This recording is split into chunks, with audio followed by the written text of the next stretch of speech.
ایک دفعہ کا ذکر ہے کہ ایک بادشاہ نے کانچ کے ہیرے اور اصلی ہیرے ایک تھیلی میں ڈال کر اعلان کیا، کوئی ہے جوہری جو کانچ اور اصلی ہیرے الگ کر سکے۔ شرط یہ تھی کہ کامیاب جوہری کو منہ مانگا انعام اور ناکام کا سر قلم کر دیا جائے گا۔ درجن بر جوہری سر قلم کروا بیٹھے، کیونکہ کانچ کے نقلی ہیروں کو اس مہارت سے تراشا گیا تھا کہ اصلی کا گمان ہوتا تھا۔ دندورا سن کر ایک اندھا شامی محل میں حاضر ہوا۔ فرشی سلام کے بعد بولا کہ میں وہ ہیرے اور کانچ کے الگ الگ کر سکتا ہوں۔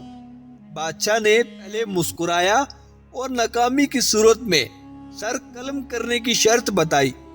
اندھا شرط ماننے کو تیار ہوا، ہیروں کی تھیلی اٹھائی اور محل سے نکل گیا۔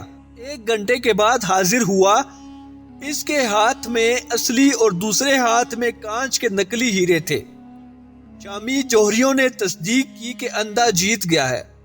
بادشاہ بہت حیران ہوا، اس کی حیرت کی انتہا نہ رہی کہ ایک جو کام آنکھوں والے نہ کر سکے وہ کام ایک نابینا کیسے کر گیا۔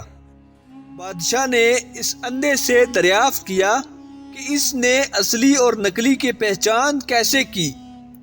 اندھا بولا، یہ تو بہت آسان ہے، میں نے ہیروں کی تھیلی کڑی دھوپ میں رکھ دی، پھر جو تپش سے گرم ہو گئے وہ نقلی تھے اور جو گرمی برداشت کر گئے اور ٹھنڈے رہے وہ اصلی تھے۔ بادشاہ نے اندھے کی علم کی تعریف کی اور انعام و اکرام سے نواز کر رخصت کیا۔ اندھے کی رخصتی کے ساتھ ہی میرا غصہ، میری انا اور میرے دماغ کی گرمی بھی رخصت ہو گئی۔ مجھے سمجھ آ گئی کہ برداشت، نرم مزاجی، حلیمی، متانت اور محبت ہی انسانیت کی معراج ہے۔ جو گرمی حالات کو سہ گیا وہ ہیرا، جو نہ سہ سکا وہ کانچ۔ میں نے ایک بابا جی سے پوچھا، انسان آخر کب تک برداشت کرے؟ کب تک لوگوں کے تانے سہے؟ کب تک اپنے غصے کو پیے؟ آخر برداشت کی کوئی حد ہوتی ہے۔ بابا جی نے مسکرایا اور بولے، بیٹا اس وقت تک سہنا ہے جب تک ہیرا نہ بن جاؤ۔ میں نے پوچھا، پھر اس کے بعد؟